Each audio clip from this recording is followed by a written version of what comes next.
Story 1, The Sound of the Basement. I've been into urbex for years, but the old mental hospital in New West was always the holy grail. My buddy Jax and I finally found a way into the basement of the old nurse's wing.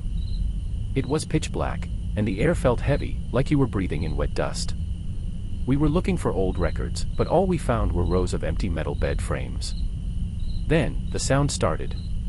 It wasn't a ghost or a scream, it was the sound of a fork scraping against a ceramic plate. Scree. It was coming from the end of the hall. We followed it, thinking maybe it was another explorer or a squatter. We turned into a room that looked like a communal dining hall. In the middle of the room, there was a fresh, steaming plate of mashed potatoes on a table. No one was there. I reached out to touch the plate, and Jax grabbed my arm. He pointed to the floor. There were no footprints in the thick dust leading to the table. But as we watched, a clump of mashed potatoes was lifted into the air by an invisible fork, chewed, and swallowed. We heard a soft "thank you" in a child's voice right between us. We didn't wait for dessert, we ran until we hit the streetlights and never looked back. Story 2, The Red Room in the Warehouse. So, I've been hitting the urbex scene around Richmond for a while. There's this old fish cannery near the docks, massive, gray, and boarded up since the late 80s. I went in solo on a Tuesday afternoon, just looking for some cool drone shots and maybe some industrial textures for my portfolio. The place is a total maze, it's all rusted machinery, rotting wood, and that lingering smell of salt and old oil. I was about an hour into the explore when I found something weird in the back of the processing floor. It was a heavy steel door, the kind they use for walk-in freezers, but it had been welded shut from the outside. Someone had recently used a blowtorch to cut a jagged, person-sized hole right through the middle of the steel. Usually, that's a sign to turn around, but curiosity is a hell of a drug. I clicked my flashlight on and crawled through. The air on the other side didn't smell like a factory.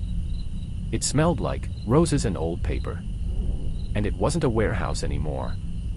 I was standing in what looked like a perfectly preserved 1950s living room, built right inside the concrete shell. But here's the kicker, everything was red. Not just a little bit of red, I mean monochrome. The carpet was a deep crimson, the wallpaper was a velvet-patterned maroon, and there was this plush, cherry-red sofa sitting right in the center. It felt like stepping into a movie set, except there were no cameras. No windows. Just this silent, blood-colored room. Then, I heard a low hum. In the corner, there was an old console TV, one of those big wooden boxes. The screen was flickering with that gray static, but as I walked closer, the image snapped into focus. It was a live feed. A high-angle shot. I realized with a jolt that I was looking at the top of my own head. I was watching myself stand in the middle of the red room. I froze. I slowly looked up at the ceiling, expecting to see a GoPro or a security cam, but there was nothing. Just smooth, red plaster. I looked back at the screen. The TV version of me was still standing there, but then, the door in the background of the video, the hole I'd just crawled through, started to change. In the video, a figure stepped out from the darkness. It was a man in a sharp, red-tailored suit. He didn't have a face, just smooth, pale skin where his features should be. On the screen, the man walked right up behind me. He moved with this sickening, fluid grace. He reached out and placed a heavy hand on my left shoulder. In that exact second, I felt it. A cold, physical weight pressed down on my real shoulder. The pressure was firm, like someone was trying to keep me from turning around. My heart felt like it was going to burst out of my chest. I didn't even look back. I didn't check the TV again. I just screamed, wrenched my shoulder away, and dove back through the jagged hole in the steel door. I ran through the cannery, tripping over rusted pipes and slipping on wet concrete, until I saw the daylight of the exit.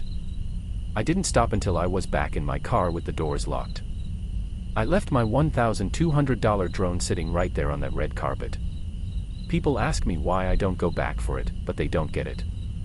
When I got home and took off my jacket, there was a bright red handprint scorched into the fabric of my shirt. It's still there. And sometimes, when I'm scrolling through my phone, my camera app opens by itself, showing me a high-angle shot of whatever room I'm in. Story 3, The Echo of Riverview.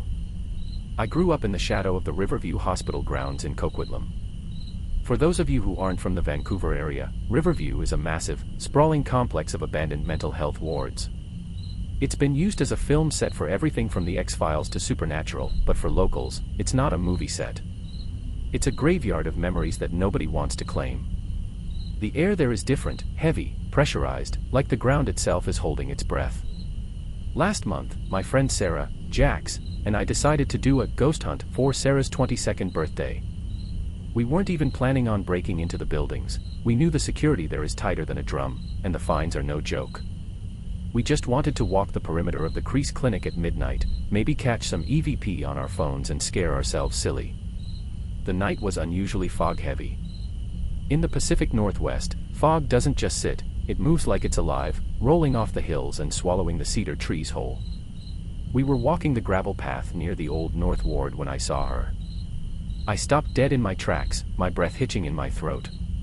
On the third floor of the darkened building, a woman was standing in the window. She was wearing a thin, gray hospital gown that looked almost translucent in the moonlight. She wasn't moving.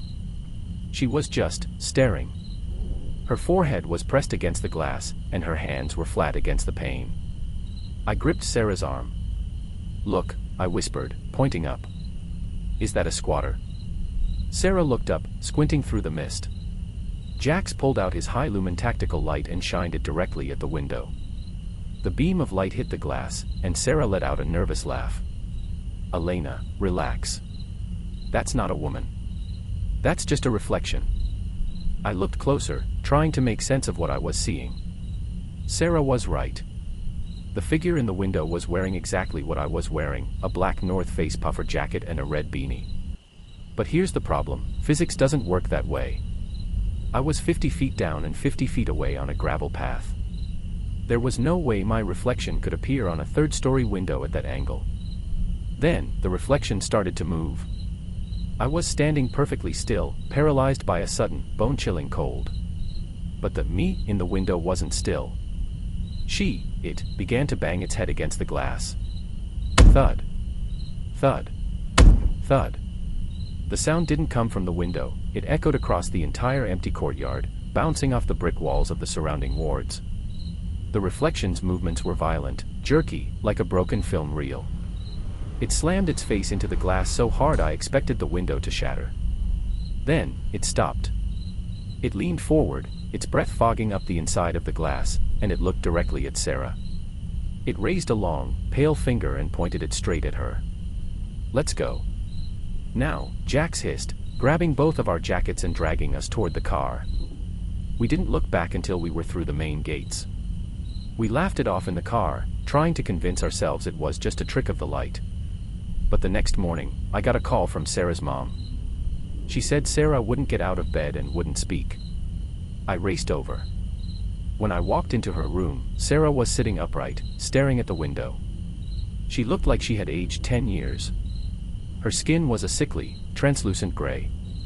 But that wasn't the worst part. I pulled back the collar of her pajamas, and my heart nearly stopped. There was a massive, hand-shaped bruise wrapped around her neck. It was dark purple, and you could see the individual prints of 5 unnaturally long fingers. Sarah hasn't spoken a word since. One night, I stayed over to watch her and woke up at 3 a.m. to a rhythmic tapping. Sarah was standing at her window, forehead pressed to the glass, exactly like the figure at Riverview. I looked at the reflection in the pane. In the glass, Sarah was screaming, mouth wide open, hands clawing at her throat. But the real Sarah standing next to me was perfectly silent, her face as smooth and expressionless as a doll's. Something swapped places with her that night. I don't look in mirrors anymore. Because sometimes, when I'm brushing my teeth, I see my reflection linger for just a second too long after I've turned away.